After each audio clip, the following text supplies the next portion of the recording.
So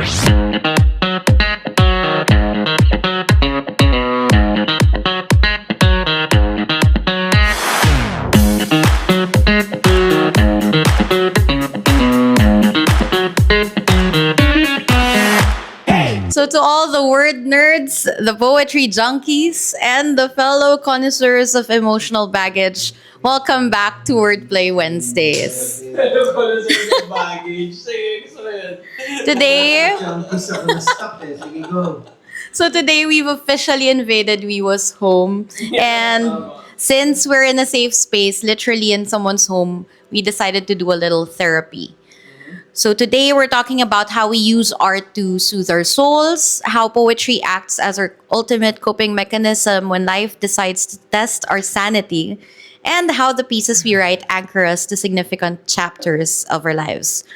So it's basically a therapy session, but with better wordplay. So you and your wife were generous enough to lend us this space, let us into your turf. So you get the honor of stepping up into the emotional chopping block first. Wala bang ano yan? Up to bat. Parang ang bilis ng transition eh. Pansin ko na pagsakis, merong konting warm up, ganyan. Ngayon, ang bilis ng ano eh. Ikaw na kaagad. Hindi, kasi with a guest, we need to introduce them pa, we need to yung mga accolades, sino ba sila, anong nagagawa nila.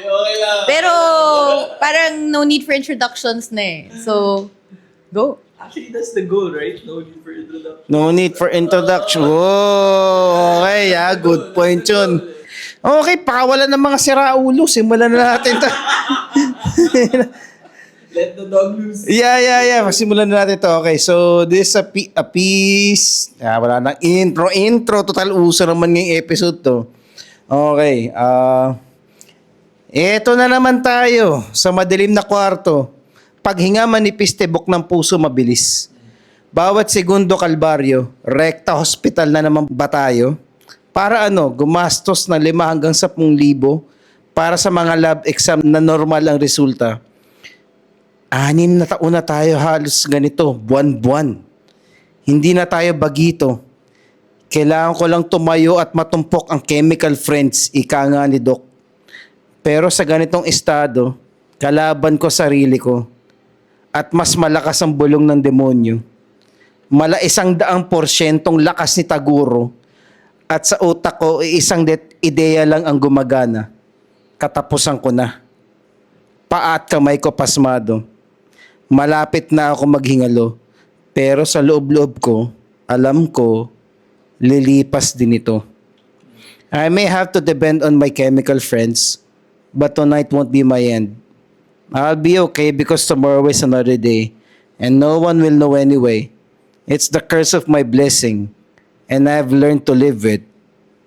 I just don't identify with it. Yeah, that's it. Okay. Ang bigat agad. Parang mali yata na wala akong introductions na ginawa. When, dun sa Taguro pala, alam mo kung gaano kabigat na eh. Yung parang napansin ko kanina na nag-react ka dun sa Taguro. Di ba? Kailangan mo na 100% na, di ba, para mabuhat. O kaya level 4,000 ba yun? Yung ni Vegeta? Si Taguro yun Hindi, parang ganun nga yung This seems like a conversation to yourself. Yeah, it is. While having... Going through that. Okay. While going through that shit. First of all, kudos siguro for you opening up. Yeah, pero for people who find it hard to talk about it, to actually say something about it, people like you who is confident enough to talk about it, hopefully they pull strength lang from it. Okay.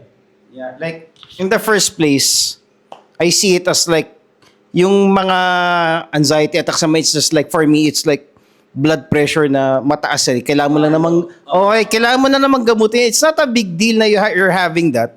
Siguro nung simula, nahihirapan akong parang bago, what the fuck, what's happening, ito may mamamatay na. Pero pag nasanay ka kasi na for 6 years, every month niya nadanas mo yun, parang,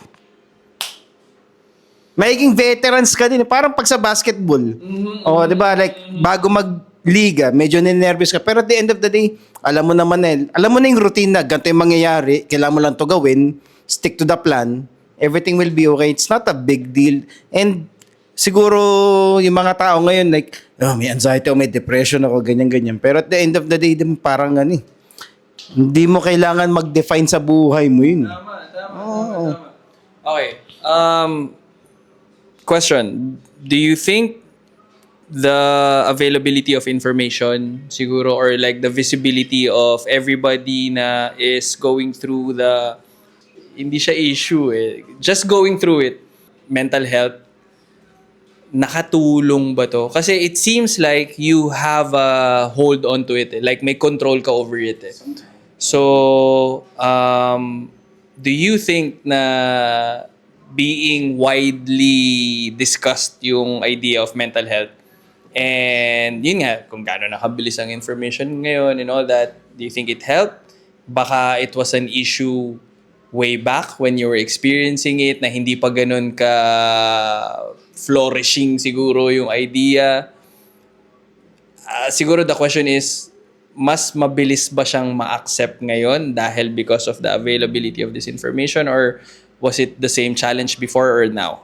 Or could it be worse dahil with all the information around, could it be detrimental pa to you instead of helpful? Tama. Like at the end of the day, paulit-ulit yung phrase na yun. Depende kasi sa tao yun kung paano mo paano mo titignan yun eh. Like at this age, in this day and age, lahat naman ng information available to you. Pero kung paano mo titignan yun, meron ako kakilalang nagsasuffer sa anxiety, nahihirapan siya mag-cope, ayaw niya sa gamot, ganyan. Okay, so wise bang decision na ayaw mo sa gamot na para kasing ganito yun nakita ba ng diabetic na magpapakilalang kasi diabetic patient ako pero pagka man tao may anxiety parang nagpapakilala kagad na depressed ako, may anxiety yun kagad yung nila Ginagawa nilang personality yung mental disorder nila. Yung iba, ganun. Imbes na mag-identify ka sa kanya, parang lang siya, it's I'm born with this shit, I have to live with it. This is what I need to take. Yung mga tao may heart disease, kailangan nila mag-take ng medication for that. It's the same. I always saw it like that. Hindi ko siya pinalaking like last episode sinabi ko pag depressed ka, learn to live with it para ka lang merong daladalang para ka lang may daladalang shutter. May daladala ka lang dyan sa balikat mong shutter. Ano ka lang, like, that's how it is Meron ka certain cards that you're dealt with. Laruin mo kung the best na kung paano available sa yung resources to deal with it. That's how I see it. I agree 100%. So what stayed with you after the anxiety faded? Okay. For me, after anxiety faded, sobrang saya niya kasi masaya ako in a sense na pagagising kinabukasan, buhay ako, na-survive ko yung shit na yun, baliwala, walang kaso yun. So like parang, parang siya, every time na maka-overcome ako ng anxiety attack, You take it as a win. it's a fucking win. It's a fucking win. Like kinukwento ko kay Nike na after ng competition ko ng CrossFit, may anxiety attack ako throughout the competition. Na-solidify yung, tas walang medication yung throughout the competition.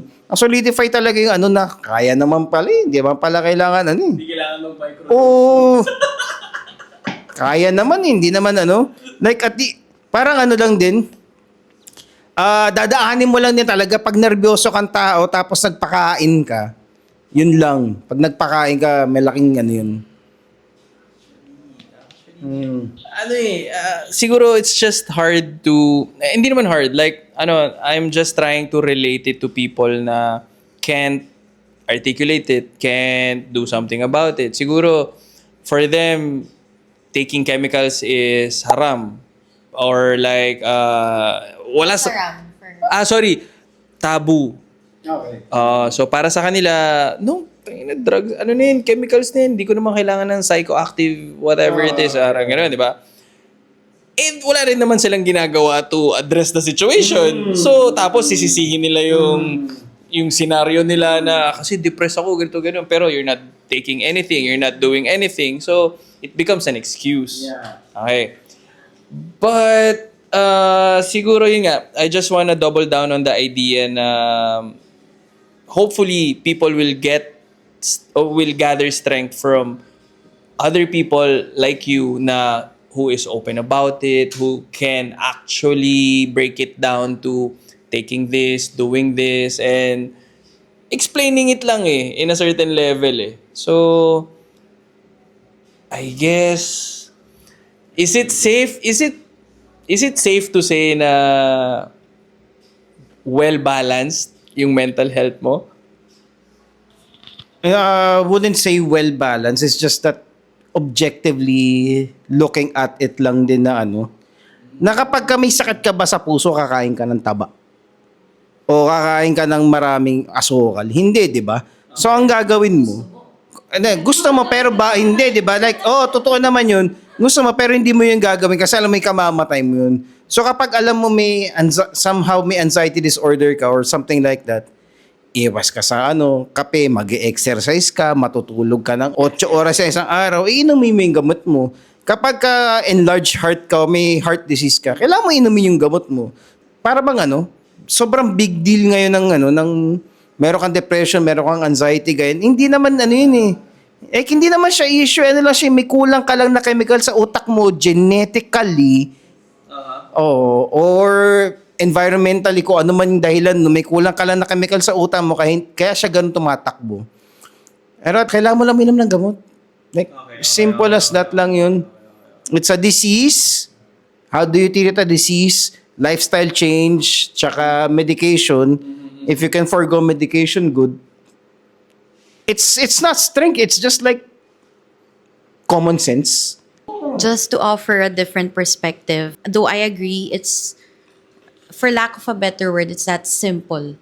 When you know that you have it, why would you go towards that path that will lead you to destruction? But at the same time, when you have a mental health issue, you are battling with yourself, with your mind. So sometimes it gets a little bit difficult to reason out with yourself. Na parang your brain is telling you na this is how I should react. I should break down, or I should be a hermit and not do anything. I don't want to take my meds. I don't want to do anything. But the other part of you tells you, has that logic na you have to do this and all that. There are just people who are lucky enough, blessed enough to be strong-willed. Like you. I wouldn't say that I'm strong-willed talaga ever. You are.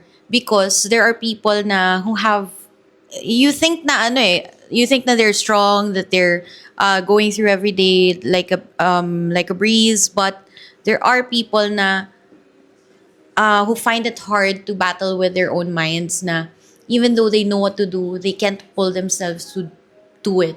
To take the first step. Meron lang talagang ganon. That's why I think it's so hard talking about mental health. Because it's so easy for us to say na, gawin mo kasi to, alam naman natin yung dapat nating gawin. But when we're there, it gets harder and harder to listen to ourselves. Hence the case-to-case. I'm not gonna shit you. Like, sa ganong pagkakataon, pag ako'y na-anxiety attack, parang ganon din naman yun Like, mahina ka. Ito sinasabi ng utak mong gawin mo. Pero anong gagawin mo? Maikinig ka ba sa demonyo? O di ba sa demonyo? Wag natin gawing mystical and spiritual. Pag-aganahin mo ba utak mo o hindi? May control ka pa rin naman kahit sabihin mong 90% ng utak mo sinasabi sa yung katapusan mo na, may 10% ka pa din naman na andito pa rin sa prefrontal cortex mo nagsasabi na ito kailangan mong gawin And saying that, gusto kong matanong si Ninya kasi in the last episode sinabi mo may GAD ka. I assume na dinadaanan mo rin itong dinadaanan ko. I get tired of my own brain. Parang ganun yung pakiramdam niya kasi yung brain mo is always braced for something na baka ito yung mangyari. Hindi siya sa past more on flight, laging nasa fight mode. more on sa future yung worries ko, and how can I say this? It lives in your body too, lack of sleep.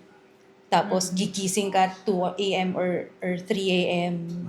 Ganyan. Long-term effect. Yes. Okay, And okay, then, sometimes, basta you're just restless for no reason. Feeling mo no reason. Hindi ka pa dumarating dun sa point na pasmado ka, nanginginig yung kamay mo. I'm normally pasmado naman siya.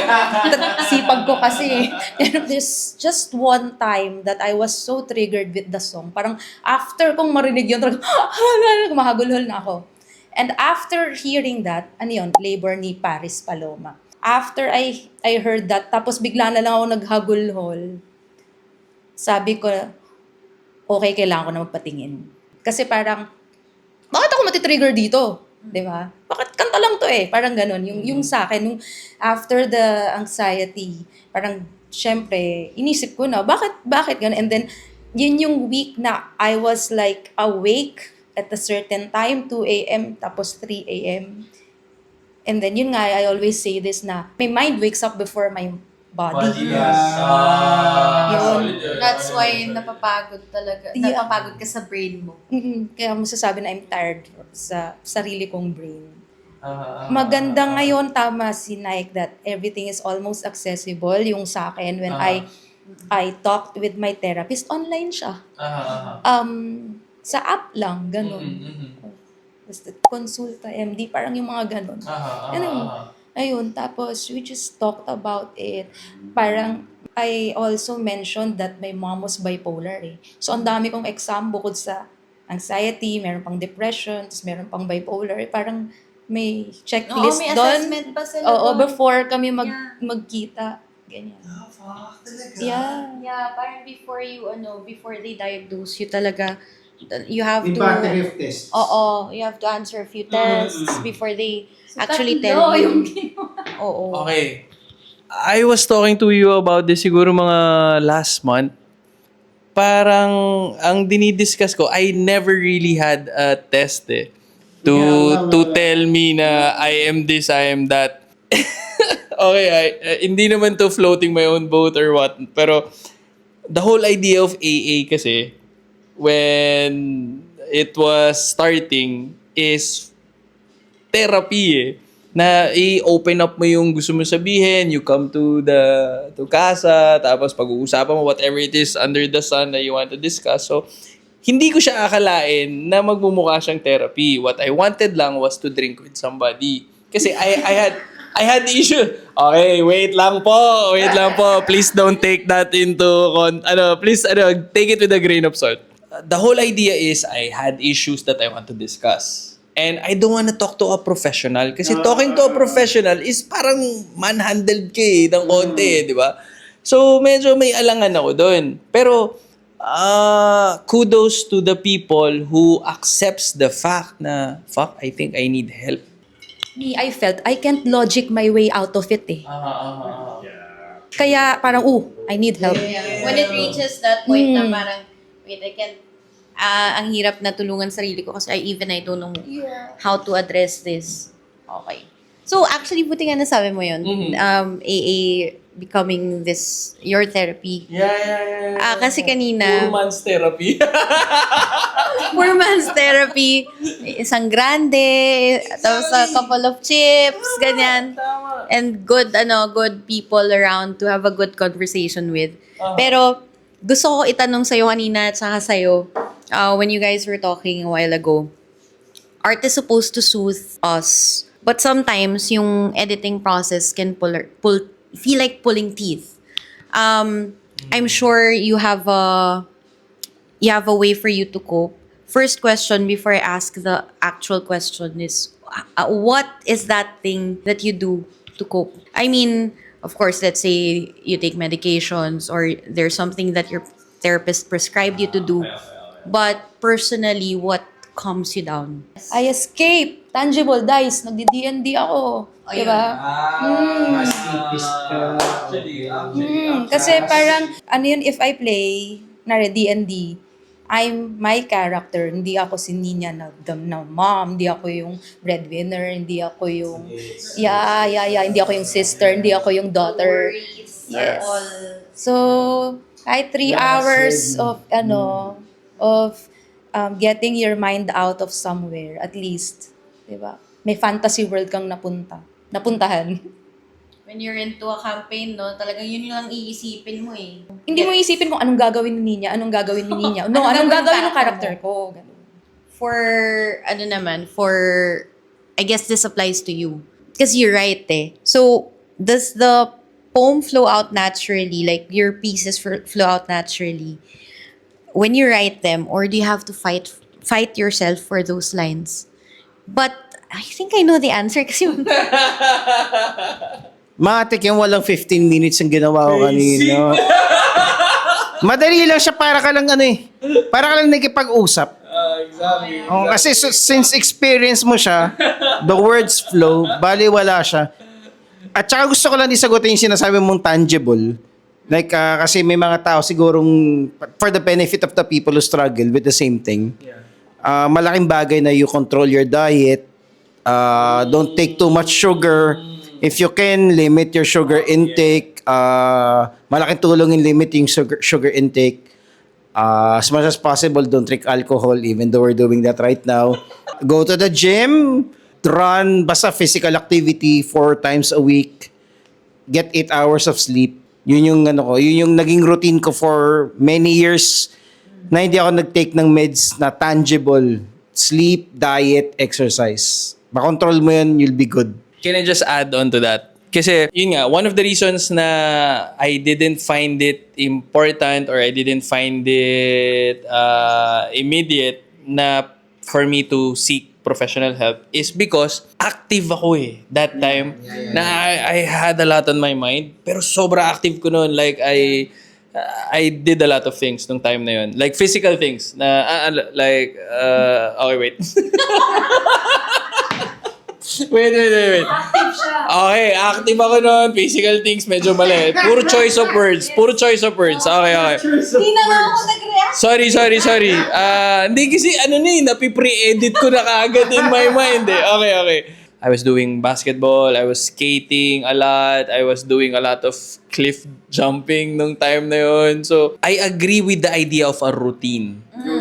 Balance of kahit carb balance ka Carb yan. Oh, kasi carbs is sugar na rin naman at the same time, right? So, carb balance, sticking to a routine, keeping yourself healthy. Ano yun? That resolves siguro 50% of the problem na Then the remaining 50%, maybe that's where you need supplementary help na dun sa mga medications and all that. Add ko lang din na meron ako narinig na podcast na medyo mind-changing for me. Tinasabi ng mga tao, diba, mind over body. Pero sa point of view na isang podcaster na it's body over mind, na kapag nag-train ka, nag-exercise ka, yung nagre-release yung body mo ng chemicals like dopamine na nakaka-affect sa mind mo. So as long as you keep yourself active, physically fit, most of the days of the week, magre-release siya ng chemicals. Kinakalimutan natin mag-exercise. Kinakalimutan natin gumalaw, tumakbo. Kaya hinihikap tayo ng gantong oras na. Hindi, yung kilala ko, hindi hinihikap ng ganito After 12 o'clock, iba yung before 12 o'clock. After 12 o'clock, hindi na hinihikab Pero wait. Just to connect dun sa sinabi mo kanina. I heard the line then before na we train our body so that it doesn't become a slave to the mind. Yeah. Something like that. Na parang, kasi kung sinasabi ng mind mo na, 40 years old ka na, the body will listen. Puta 40 ka na. Pero if the body naman is saying na, I'm 25, puta, I'm 22, sorry pala. May follow through I think just a disclaimer there, we do encourage that, yung mga na-mention nila kaninang advice, but if your body tells you something, then you listen to it. And when I say that, I mean, halimbawa, you feel like there is something na hindi na tama sa masakit na sa mo, laging nang masakit. Yeah, it's not functioning properly. Listen to your body and have it checked. Wag kayong matakot sa doktor. Parang din one thing I noticed, I don't know if it's the same sa generation natin, but ang dami kong kilala na takot magpatingin sa doktor. Why is it that? You know what they say? Kasi doon lalabas yung isang, malamang nagpa-diagnose kayo eh. Late na eh. And you are going to doctors. Kung kailan, most of the time may symptoms na, late na. Saka lang kayo pupunta pag malala na. Pero if I'm not saying na bawat sipunin lang kayo, magpa-doktor na kayo. I'm just saying, don't be afraid to get professional help when you need it. We have been trained by, I don't know by who, by society, by the previous generation to fear doctors kasi gastos lang yan. Parang mahal din.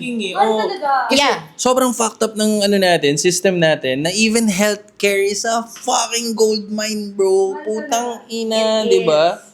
So, siguro yun, one of the reasons kung bakit hesitant ang mga Pinoy magpa-check and all that, baka puta, capacity to pay. May tropa akong tambay, sabi sa akin, ba't ako magpapadoktor? Nag-yosi ako. Isipin mo tong isang taon to, nagpa-doktor, mahilig mag-yosi. Pinatigil ng doktor mag-yosi, namatay. Yan, ganyan. So ako, tutuloy ko na lang yung pag-yosi ko, kaysa mamatay ako. Folklore ba? Hindi, totoo to, men. Totoo to, like, true to, like, to. Nanonood ako ng basketball, tinatanong ko, ba't, tambay ka, di ba? Inom ka araw-araw. Okay ka lang? Okay lang ako. Kasi, pag tinigil ko to, mamamatay ako. Yun ang point of view niya. Sounds like me. Meron pa yan. Tambay na eh. Meron pa yan na parang lahat naman tayo mamamatay na, paunahan na lang yan. But, ayun nga, na parang maybe we should try to change it up a little bit. Kasi pupunta kayo kung kailan malala na. Malamang mamamatay na kayo nung time na yun. I'm not telling people to go to medical professionals every single time they feel like something's wrong. It's just that don't be afraid to ask for help in general. Doesn't have to be a doctor. Like, if you need help, you can start with a friend. May klaseng health na utang pwede. Pag utang, di ko na alam. or go to the website, articulesanonymous.com nga pala po. So if you need a friend to talk to somebody, okay? Usapin si Ninya. Malamang sa malamang late kami magre-reply kasi lasing. De, joke lang. Karamihan talaga ng nakakausap ko that stops them from seeking help. Hindi naman sa nahihiya eh. Alam mo yun, andyan naman lahat. May mga kaibigan sila. But professional help, ang mahal kasi talaga. Say, bigay tayong figure. Mga 3,000 more or less. Per session. Yes. Diba? Gano'n This is, katagal yung session na yan? I say 1 hour. Palagay mo na. Mura pa yun, Hindi. Mura yun. Pero hindi lahat tayo pare-pares yung lalim ng bulsa. Lahat mahal pag walang pera. So, kaya sometimes, di mo rin ma-blame eh. Parang priorities na lang. Oo, parang ako, kinaka-anxious ko pera, tapos ipapadoktor ko ba to? Or grocery na lang namin. Di ba? Grocery na lang namin. May counterpoint ako doon kasi gastos kang 3K, 5K. Pero yung quality of life mo naman, sobra mag-i-improve kapag gumastos ka. Sabi mo 5K plus medication is 7K. It gives you that mental edge to work and be productive din eh. Yun na experience ko. yung panustos ko ngayong araw po. Hindi ko masasagot yun. O yun na hindi ko masasagot. Pero kung ako nasa ganung sitwasyon, pwede ko utangin yun, tapos bawiin na lang sa productivity ko. Ganun ko siya i-approach. Okay. I get it. Yung angle na ni Wiwo na he can get it from a different entity, okay yun. One of the solutions yun. 1% interest lang po. Okay. Pero yes, I agree with you na a lot of Filipinos, to be specific, hesitant sila to seek help nga. Kasi just because of their financial capabilities. But if you are nga, nagigets ko yung loop eh. You can't perform sa company mo para magkaroon ka ng financial stability, and in order for you to get professional help, kailangan mo yung financial stability, di ba? So, you are stuck in a loop. Example, one of these podcasts or like being near somebody sa mga friends mo na baka sakali. Hindi man sa tinatrash yung sinasabi mo. Pero band-aid solutions. Band-aid solution at best talaga. Just to add lang to that, I know it's not perfect, but there are free mental health consultations in the Philippines that are available. National Center for Mental Health, or I don't remember the exact name. PGH, they have those too. We have a nationwide hotlines, mental health hotlines, but I am not sure how good or efficient they are. But we'll take note of that. We'll post that. Yeah. That's like our attempt na to help Yeah. people na who can't afford or like ganun. So, those numbers na we will flash on the screen. Might. It's like, opening a window eh. Putya, makakatulong yun. One last thing na I realized na it's a super privileged position to have access to medical care and medication. It's a super privileged position and pasensya na like in a way I came off na na parang you have to do this, you have to do that. I'm lucky enough to get access to that. If you don't, I guess best way to go about it is to sleep 8 hours a day, exercise, diet, and then let God do the rest. Malaking bagay ang religion sa mental health. Yun ang paniniwala ko. Ngayon bagay ang religion sa mental health. Ako personally, drugs could save you for a day or two, pero long term talagang religion talagang faith talaga ang stabilizer para sa akin na I know. Ano yun? You should be drinking more bago tayo ba?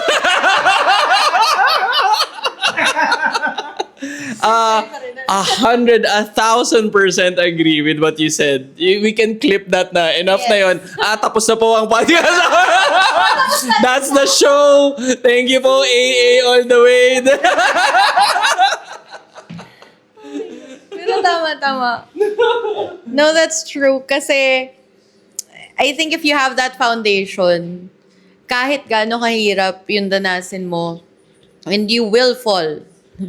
Hindi, inevitable yan, you will fall. But if you have that foundation, may lingering thought in your head na, hindi, ito yung ito yung belief ko, ito yung pinanghahawakan ko. Maaalala mo siya. So, that Parang helps. spoken from experience ang sinasabi mo. It is. So, parang parang tinatransition mo na eh, no? Na-transition ka na papunta sa'yo kasi Exactly. gusto kong magpakita yung peace mo. Actually, hindi ako pumili kasi ng piece na that reflects my mental state at the time. Because I couldn't find one. Okay. Pero I chose a piece that I wrote from when I was 18. I was still going through the whole thing. So, I don't know if I will remember where my head was at the time.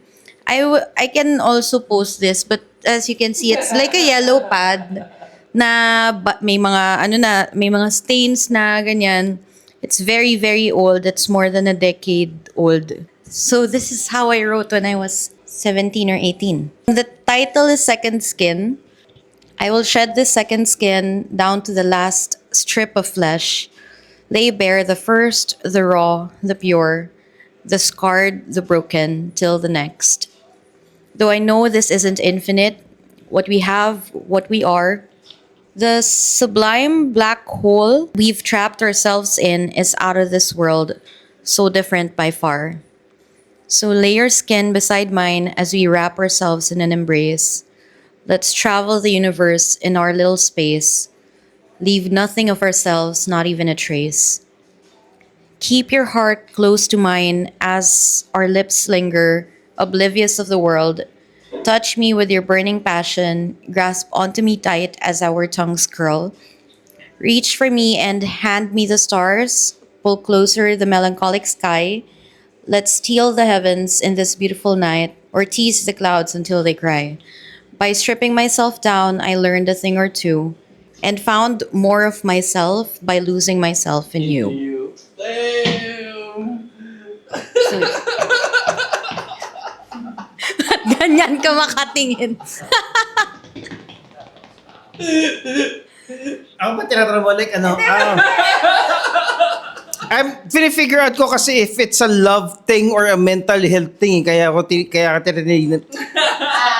No, I can answer that. I think ano siya, it's a little bit of both.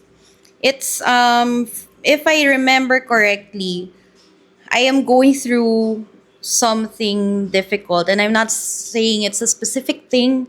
Parang everything is just not going well in my life. Yeah, and at the time, I would find comfort in a companion. So that's why I like company talaga ever since I guess I don't like being alone. I like being alone, but I don't like the thought of leaving myself space to think. So, Naintindihan mo na yung sinabi mo nga ni, ano, you're so exposed. Naintindihan mo na you're so exposed na sinabi mo yan? yeah. Yeah. Are you ready?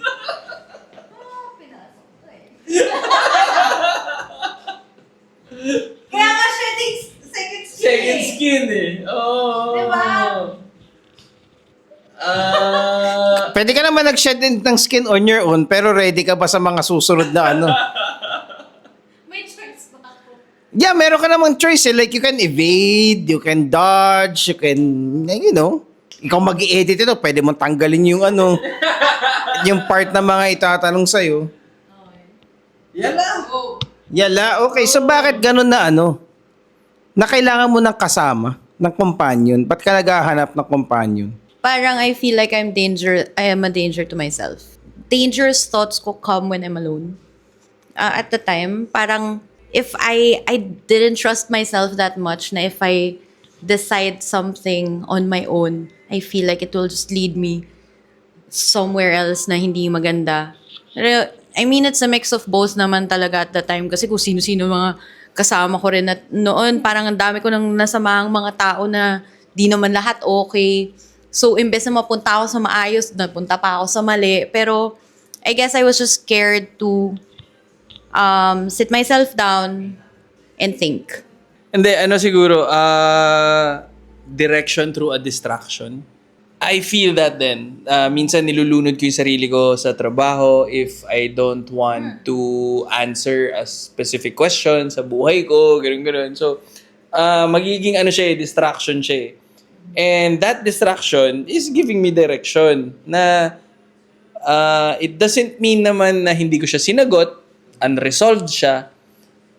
Pero dahil nga nilulunod ko ngayon sarili ko sa trabaho, medyo may positive output pa rin. Kasi trabaho naman yung ginagawa ko. I'm not doing anything else na negative. Alam mo yun, di ba? So, I think for some people, medyo positive yung effect na distraction to have a direction.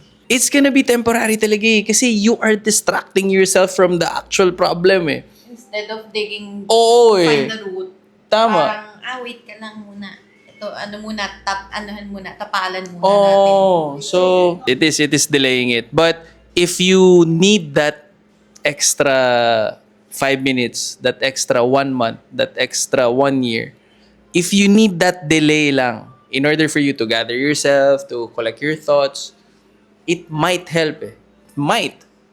I always view procrastination as masturbation.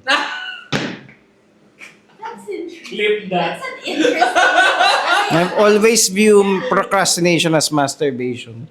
Instead of you like just going after it, kung ano man parang head on deal with it. Oh, like that. Okay. pinutok mo, natuwa ka ngayon. I like that. Isa ng tabi mong isang bagay. You got a dopamine hit. Isang tabi mo isang bagay. Na, yeah. Oh, yun. So, That's good. kaya ako, I'm a momentum guy. Like, kailangan nyo, I want to always na ano, Yeah, fuck yeah. na kailangan natin ito gawin ngayon, gawin natin ito, consistent tayo. Kasi ano, I have something against delaying shit. If something can be done now, you have to do it now. Pero, babalik ako kasi nagkakaroon tayo ng konting distraction. Okay. To write something like that at 18, shedding your skin. Para kasi 18 ako, like, feeling ko na 18 ako, nagkakaroon pala ako ng balat eh. Okay. Pero siya, she needed to shed her skin and to find a partner or at least to find a companion kasi she's a danger to herself. Like, I want to dig a little deeper. Bakit ka danger to yourself at 18? I don't make the best decisions. I kept on making decisions that led me to a place na hindi maganda. Tapos the follow-up decisions I make after that to try to fix it or to try to ignore it led me down a deeper path na parang, wait, I can't dig myself out of this anymore. It's so hard to dig myself out of it. And parang I wanted to rely, ngayon ko lang to na, I guess I wanted to rely on someone to help me bring myself out. Because I know I can do it. I just need someone to actually tell me to do it. 18 pa lang feeling mo you're a danger to yourself. Ikaw, Ninya, nung 18 ka, feeling mo ba you're a danger to yourself? Okay. Ikaw, nung 18 ka, feeling mo you're a danger to yourself? To others, maybe. Okay. I was making bad decisions na. Okay. Pero you wouldn't feel like you're a danger to yourself. I wouldn't coin it like Okay. So why would you, sa small sample na to, definitely, hindi kami danger to ourselves at that point in time. So bakit at that age nasabi mo you're a danger to yourself? Excavator talaga to eh. Yung 5,000 yun na therapy, libre na sa YouTube. Please like and subscribe. YouTube lang. Mag-guest kayo dito kung gusto nyo. So, paano ba? I guess, medyo marami na ako napagdaanan at that point in my life eh. Okay. Na the decisions I made led me to those situations. I think it's safe to share now. May time in my life that I hung out with a bad crowd. I didn't choose to. I just found myself there. The crowd is the type na they got into some serious shit talaga. Like, not 18-year-old shit. I was 16, 17, around that age. I was a minor talaga. Kasi simply said, they did drugs. The really hard drugs type. And, safe ko ba to sabihin dito? Pwede ko namang tanggalin just in case. Pero, may point there na talagang sabi ko, shit, sobrang serious na nito. Aside from me seeing them na humihit-hit. Tapos meron pang part doon na nakasama ko pa yung isa doon at yung boss niya. Pumunta kami sa krame. May iniwang sobre na puno ng pera sa table ng isang general. Sabi ko, shit, this is some wild stuff. That's why I was a danger to myself. Like, I don't know how I found myself in that situation, but I knew that I needed someone to guide me. Unfortunately, wala kasi ako sa bahay nun because I didn't really have a healthy relationship with my mom then. And lagi kami nagka-clash eh. So, she couldn't control me either. So yun, I was looking for a person. I mean, maybe hindi ko lang alam at the time, but I was looking for someone to help me, guide me towards the right path. Kasi I was a willing listener, follower. I don't know. Siguro, susceptible, oo. Very susceptible to influence. Siya, parang, now that I think about it, at certain points in my life, there will be a person na nakadikit ako or na nakadikit sa akin na what they say is okay. I say okay even though I know it's not a good idea. I say okay. May time na may kasama ako na friend. We were the runaways. So, alam mo yun, I knew I was a danger to myself. May question lang ako. Hindi, question kasi danger to myself. I just want to know yung how does yung solitude mo, how does it change the volume of your inner voice? What do you mean? Yung parang mas rinig mo ba? Ano bang binubulong sa'yo? Pag ako lang? Mm. Whoo! It's actually really good. I had a tendency to harm myself at the time. Then. And that's also why I didn't want to leave myself alone. May attempts, but a lot of them were half-hearted.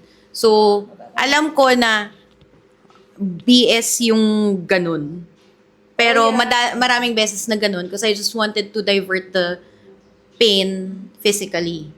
So, pura ganun. Tapos may time na I tried na ganun. Oh. But, I guess I was just lousy at it. So, thank goodness I was. So, mas convincing siya. Oo. Alone ka. Oo eh. Sorry. Pero, yeah. Kasi mas ano yun, mas punit ang cartilage.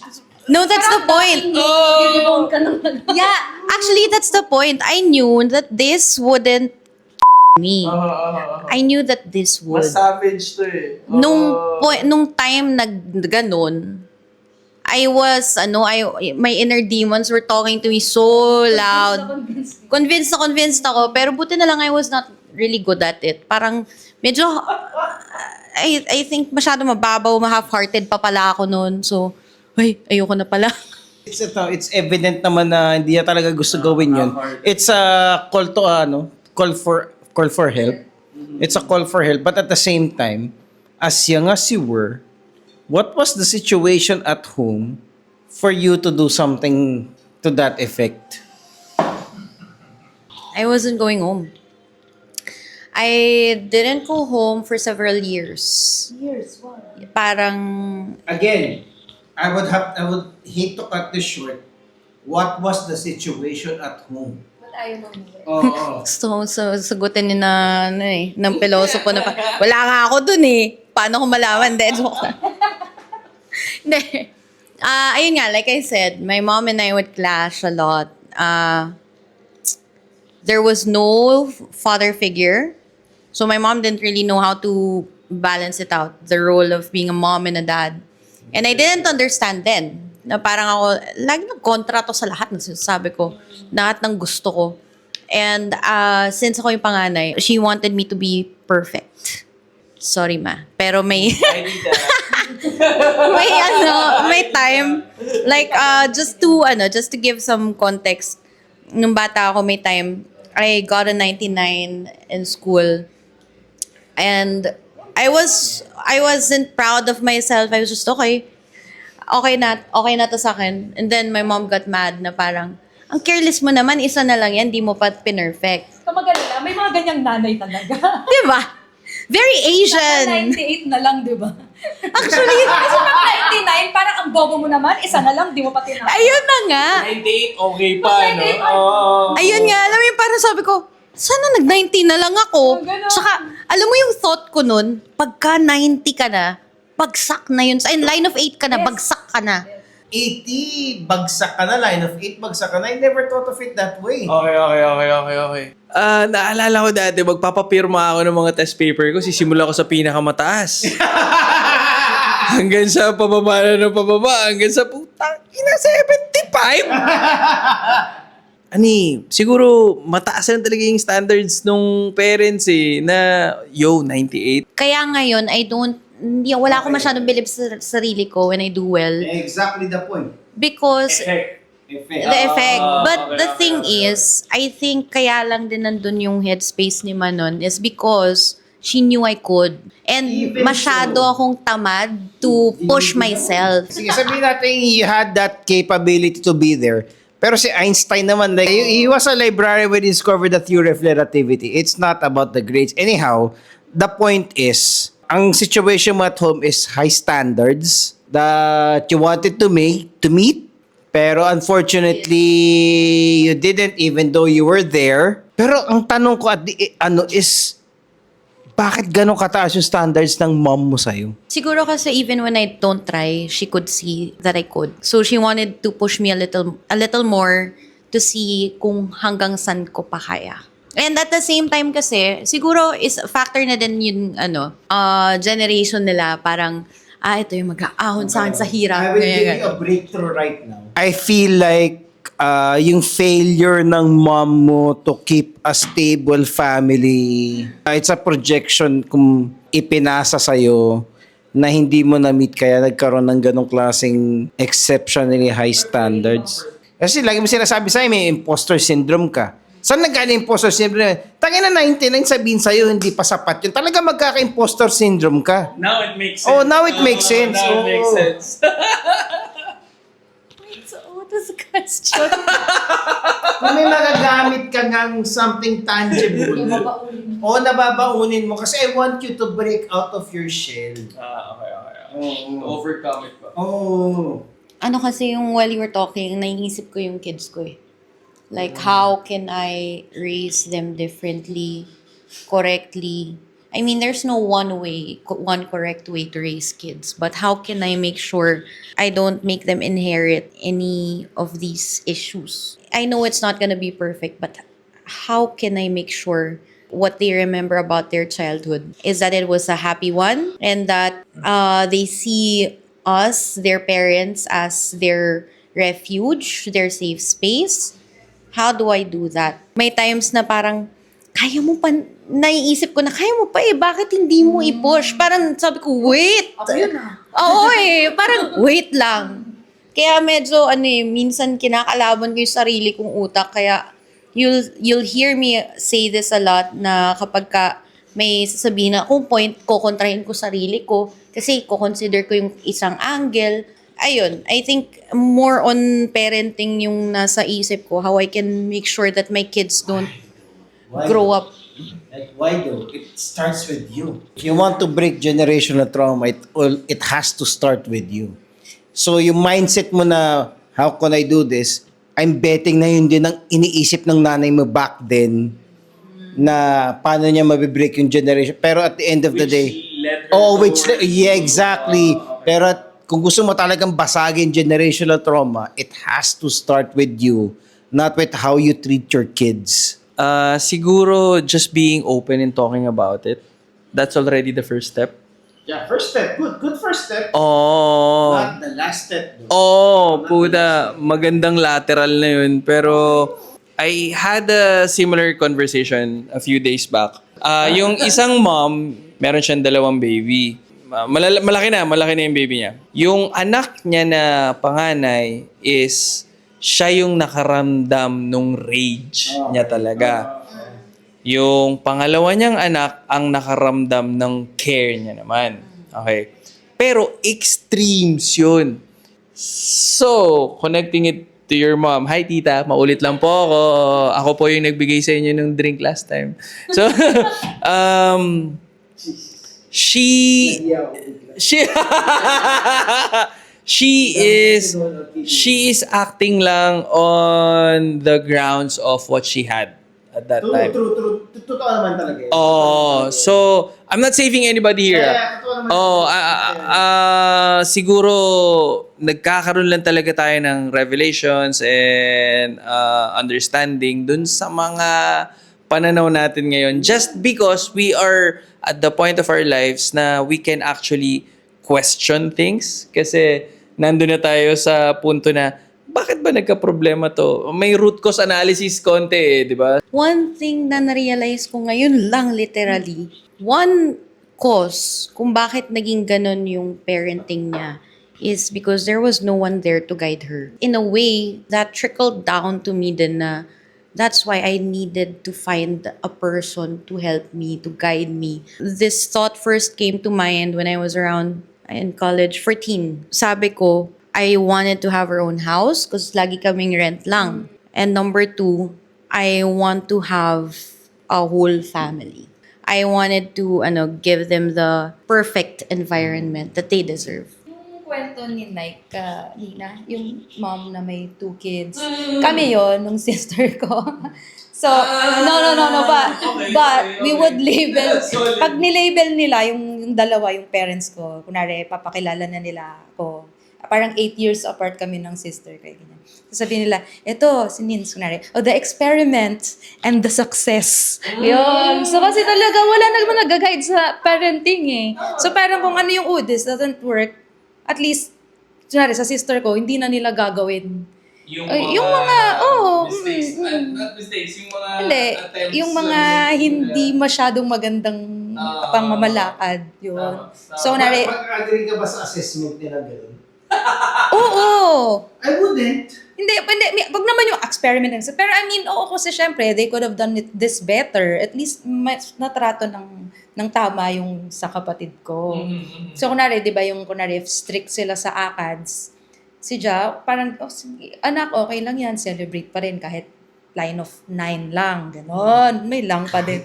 Oo. So, at least, at least they knew better na parang mas maganda na yung parang parenting style nila. Okay. Yeah. A counter-argument to that. Kasi, kahit sabi mong 8 years apart kayo, pwede rin naman nila apply yung learning nila sa iyo eh. Pero kung natuto sila, for example, college ka na, tapos natutunan nila, ay, kailangan pala mag-celebrate kahit anong mangyari, kahit mabab... Hindi naman nila sa akin. Okay. Fairness, I think me and my mom became so much closer kasi naintindihan na niya yung mga lapses niya sa akin. Pero there is also that threat of nagiging cringy na yung attempt na yun. Na parang Kasi I needed you got this so before. yeah. Bakit ngayon lang?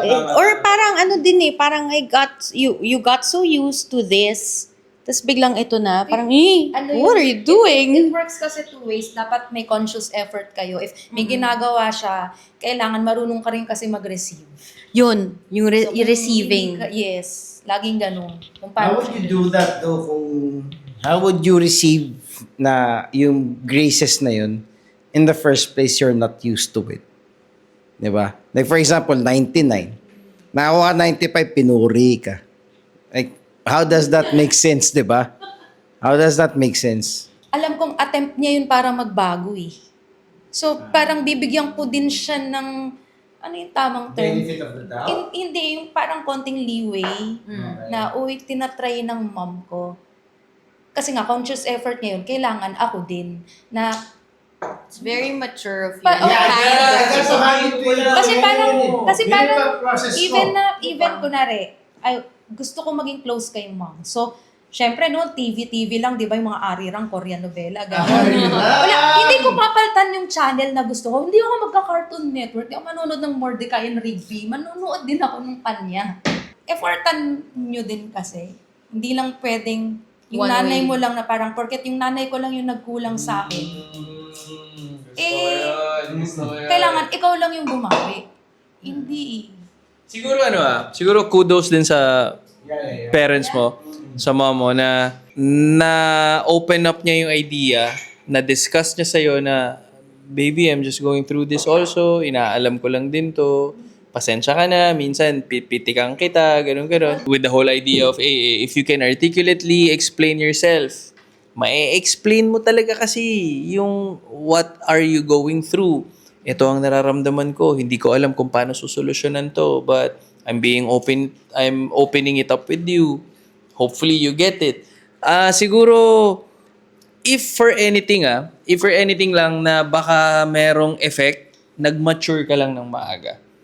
Baka that's it. I don't see it as a bad thing, but some people would say na, sayang yung kabataan and all that. Pero, nagpang-abot kayo eh. Nagpang-abot kayo nung mom mo. Sabihin natin, nauna siya, airmat siya di ba? Pero na-explain niya well enough na dumating kayo sa point na para na kayong best friends, para na kayong sisters, gano'n. Siguro kudos to her lang na na-explain niya yung scenario niya or scenario nyo at that time na baby, kaya ako ganito is because of blah, blah, blah. Kudos to your mom lang siguro.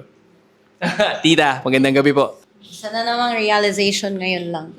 Like, maybe that's also why I like theater, I like writing, I like music. I was in a band, I was in plays, I write. Kasi cringy for me to express my emotions. And I don't have to, parang it feels so pretentious for me, it feels so cheesy, especially when it comes to like sa family. I don't fucking envy you. Kaya performing it Performing it makes it Makes feel it- less. That's why I said na I don't fucking envy you. I don't uh, fucking envy you. Napunta din ako sa ganyan situation, pero I chose not to stay there. Na I don't envy. I understand what you're going through. Ang gusto kong sabihin dito is break the fucking out of your shell kasi there's something holding you back. Ito yun nakadepende ka lagi sa kasama mo. Kasama mo kami. When you were writing this, that is the question siguro. Do you still share the sentiments? I don't think so. Kasi, I agree that sige, go Diba? muna. Hindi kasi, I guess, when I was a new mom, ganyan, medyo ganun pa. But now, I don't think so. Kasi, I can spend time alone without fearing the alone time. I actually enjoy it too. I find peace in that too. While at the same time, I still enjoy company. So, no. I don't think so. Parang sobrang layo. Hindi pala parang, sobrang layo na who that kid was then versus who I am now. I am in the process of healing and I have come so far. I'm proud to say I've come so far, but I still have a long way to go. Siguro, action speaks better, louder than words, di ba? So, I've known you and Pao since way back. And how you handle your kids na siguro is the testament to how you have outgrown the idea na you have to be a certain way. Yun wala nang ibang magiging example kung di yung kids di ba? So, kudos, giving you flowers na this is me confirming siguro na I agree with what you're saying na you have somehow outgrown it. Kasi na-apply mo na yung what you think was tama Siguro nga being exposed dun sa issues na yun at an early age, it gave you the advantage na dahil na-expose ako ng maaga dito, I know na how to handle it kagad and by the will of God, intellectual ka to the certain point na I can solve this, I can do this, I can change this, I can do that. Hence, ina-apply mo na lang siya ngayon. Can I just say, ang laking bagay talaga, I'm going back to what you said earlier, laking bagay ng belief in God. Because all those moments na I found myself in a really difficult situation, in a really crazy situation, I would find peace by going to a church. I would cry at Mass. And then, pupunta ako sa spiritual director ko sa school. Like, it doesn't happen often, but when it does, whatever I get out of those moments, naglilinger na sa akin. Daming learnings in my life na na-pull ko from those conversations with the priest, conversations with God during Mass or whatever the priest said during a homily, or maybe conversations with my dad, my mom na mas open ako to understand rather than to rant. Ayun. So, since we had this in your space, do you feel like all of the things that we talked about, we have somehow lifted some heavy stuff out of the way? So, do you think that it makes the space feel more zen to you? Or parang kailangan natin mag-light ng sage to ward the evil spirits out? Yeah, wala din sabi ko naman sa inyo kanina, hindi ako naniniwala sa Like, para ka lang may high blood pressure, kailangan mong inumin tong gamot na to. Sobrang straightforward ng approach ko sa mental health. Para lang siyang disease, inom ka ng gamot, do what you have to do to control it. We can light something, pero hindi siguro sage. Probably, we can light something to eradicate all of this negativity. We can light something, but probably it's not sage. So, last question ko na to. Si Nina, sabi niya kanina yung niya is D&D. Pagpalagay natin, you don't, right? what is that hobby or that thing that you would do na pick-me-upper nyo? Basketball. Ever since talaga basketball. Kung kaya lang ng uncles ko mag-basketball ngayon, mag-basketball pa din ako. Always down to physical activity. Physical activity pa din ng ikaw ba? I agree. Meron akong situation ngayon na medyo hinihimay ko. And nag-basketball ako recently. Hindi ball na 5-on-5. Like, my own thing lang. I did my own workout. I worked on my handles and all that. Ganun. Okay, so ulitin ko muna po PSA lang. We don't support drinking. We don't promote. But unfortunately, I really find balance at the bottom of the bottle. Okay, may mantra dito preparing to drink, actual drinking, cleaning up after, gano'n. Doon ako saan ko na-develop to. Siguro, I grew up with fucking alcoholic lang din ng mga parents. Shout out to my dad and my mom. So, instead of me lighting sage, I'd open a bottle of beer. Accustomed na lang siguro ako doon sa it gets me numb, it gets me to a situation wherein my mind will fucking actually break it down kung ano man yung problema ko. Hindi parating 100% na tama yung sasabihin niya kasi it's a fucking battle, di ba? Tangina, a battle pa nga di ba? So, no science involved pero spirits, yeah. If I skate, kasi wala kang iisipin bukod sa balance mo and yung mga lights and sounds. So, pag ganun, blanco din yung utak ko. I mean, sa D&D, napupunta ako sa ibang world. But this one, it clears everything. Wala, as in wala. Kasi you're just there, skating around. Alam mo, that's true. Parang yung motion, the wind in your face. It's my music. Oo. With that, skate like blades, roller blades, right? Roller skates. Kaya. Safe. Anyway, with that, thank you again, Nina. Thank you, Nike. And thank you all for lending this space. It's a makeshift therapy lounge tonight. But also, thanks to the people who listen to Wordplay Wednesdays. We keep doing what we're doing because we know that you're there too. And hopefully, you can have a conversation with us. If you want to guest, let us know. If you know someone we should invite, let us know. Talk to us in the comments. Talk to us via Messenger, via Instagram. Have a conversation. That's it for tonight. It's your fortnightly reminder to stay articulate, stay anonymous, and we'll see you in 2 weeks.